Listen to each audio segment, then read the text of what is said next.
Halo semua, pernah kepikiran nggak sih gimana caranya perusahaan-perusahaan besar itu mastiin kalau semua karyawannya diperlakukan adil? Nah, hari ini kita bakal ngebongkar salah satu senjata rahasia mereka, audit SDM.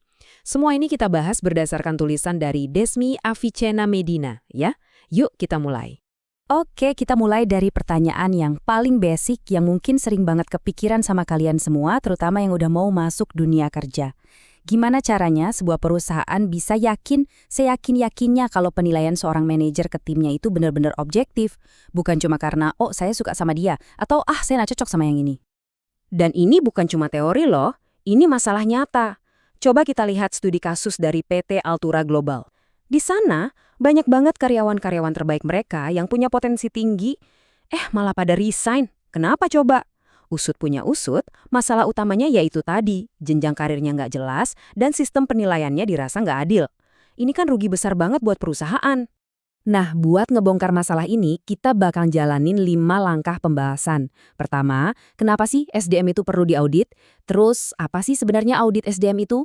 Ketiga, gimana audit bisa meningkatin kinerja? Keempat, ini intinya nih, apa solusi buat bias penilaian manajer? Dan terakhir, kita lihat tantangannya dan di mana peran kita semua.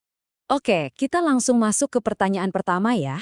Kenapa sih SDM perlu diaudit? Emangnya ada masalah mendasar apa yang harus dipecahkan? Nah, kutipan ini ngasih kita gambaran yang gampang banget dimengerti. Coba bayangin deh, kamu itu pemilik perusahaan super besar.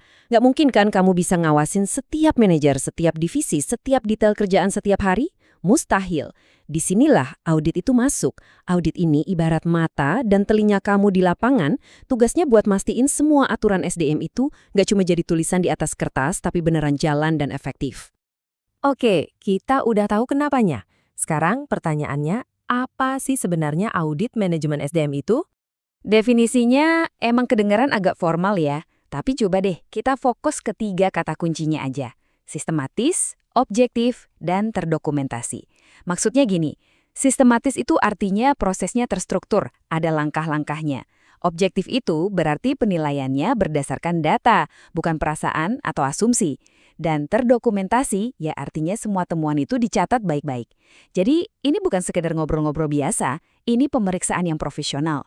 Dan cakupannya itu luas banget loh. Ada 4 area utama yang diinvestigasi. Mulai dari yang paling atas, yaitu strategi perusahaannya, terus turun ke kepatuhan para manajer, ngecek fungsi-fungsi teknis SDM kayak rekrutmen dan training, sampai ke yang paling penting, yaitu kepuasan karyawan itu sendiri.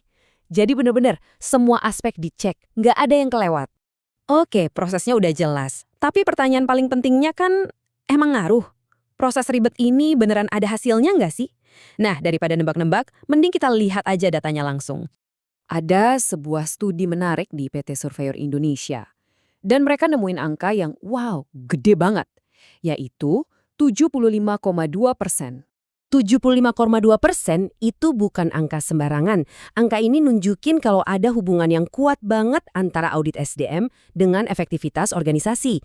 Artinya, audit SDM yang bagus itu bisa ngejelasin hampir 75% dari keberhasilan sebuah perusahaan mencapai tujuannya. Jadi dampaknya tuh bukan cuma urusan administrasi, tapi bener-bener strategis. Logikanya jadi gampang banget kan? Gini alurnya. Audit yang tepat, nemuin apa aja yang perlu diperbaiki. Terus, dari hasil temuan itu, perusahaan melakukan perbaikan. Misalnya, sistem reward-nya dibikin lebih fair. Hasilnya, motivasi karyawan jadi meningkat. Dan kalau udah termotivasi, ya sudah pasti, kinerja mereka bisa-bisa melampaui target. Simple kan? Nah, sekarang kita sampai ke inti masalahnya. Balik lagi ke pertanyaan kita di awal tadi, gimana caranya audit ini bisa jadi solusi buat masalah penilaian manajer yang kadang subjektif banget? Pertanyaannya bisa kita pertajam lagi nih. Gimana caranya sebuah sistem bisa ngalahin subjektivitas? Gimana sebuah proses yang terstruktur bisa melawan kecenderungan alami kita sebagai manusia yang kadang menilai orang lain ya pakai perasaan? Dan ternyata temuan audit di banyak perusahaan itu mirip-mirip. Masalahnya selalu sama. Kalau nggak ada alat bantu atau sistem penilaian yang jelas, para manajer itu cenderung menilainya ya pakai feeling. Ini bukan berarti mereka jahat atau sengaja loh, sama sekali bukan. Tapi ya memang begitulah sifat alami kita.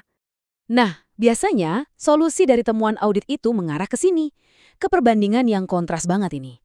Disinilah peran teknologi, khususnya Sistem Informasi SDM atau SIS-SDM, jadi game changer. Coba lihat bedanya. Tanpa sistem, penilaian itu basisnya perasaan. Gampang banget kena bias dan prosesnya manual, jadi lambat. Tapi, dengan SIS-SDM, semuanya jadi kebalikannya. Penilaian berbasis data dan fakta jadi lebih adil dan transparan, dan evaluasinya bisa online dan akurat. Jadi intinya apa? Data yang solid. Dengan sistem ini, kompetensi setiap karyawan itu bisa divalidasi dengan akurat. Skill apa yang dia punya, apa yang sudah dia buktikan, semuanya tercatat. Terus, sistem ini juga bisa bantu merencanakan pengembangan karir jadi lebih terarah. Dan yang paling keren, kita bisa pantau metrik-metrik penting secara real time. Kalau semua udah berbasis data kayak gini, bias subjektif manajer bisa diminimalisir. Kenapa? Karena keputusannya berdasarkan kinerja nyata, bukan lagi sekedar opini. Oke, kita masuk ke bagian terakhir. Yuk kita lihat apa aja tantangannya di masa depan, dan yang paling penting, gimana ini semua relevan sama karir kamu nanti. Tentu aja, nerapin semua ini nggak segampang membalikan telapak tangan. Ada banyak tantangannya. Bisnis sekarang makin kompleks, datanya harus benar-benar berkualitas. Belum lagi perkembangan teknologi kayak AI yang super cepat. Tapi tahu nggak, seringkali tantangan terbesarnya itu bukan dari teknologi, tapi dari manusianya sendiri, yaitu resistensi atau penolakan terhadap perubahan. Jadi kesimpulannya apa? Kita perlu mengubah cara pandang kita soal audit SDM. Ini bukan soal inspeksi atau cari-cari kesalahan orang, bukan. Anggap aja audit ini sebagai sebuah kompas strategis. Sebuah alat yang tugasnya memastikan aset paling berharga perusahaan, yaitu kita semua, manusianya, itu selalu bergerak ke arah yang sama dengan tujuan besar perusahaan. Dan sebagai penutup, saya mau kasih satu pertanyaan buat kamu renungkan. Gak perlu dijawab sekarang, tapi coba pikirin. Kalau suatu saat nanti kamu jadi pemimpin, sistem kayak apa yang bakal kamu bangun untuk memastikan tim kamu itu dinilai dengan adil dan objektif? Oke, sekian pembahasan kita kali ini. Terima kasih banyak udah menyimak.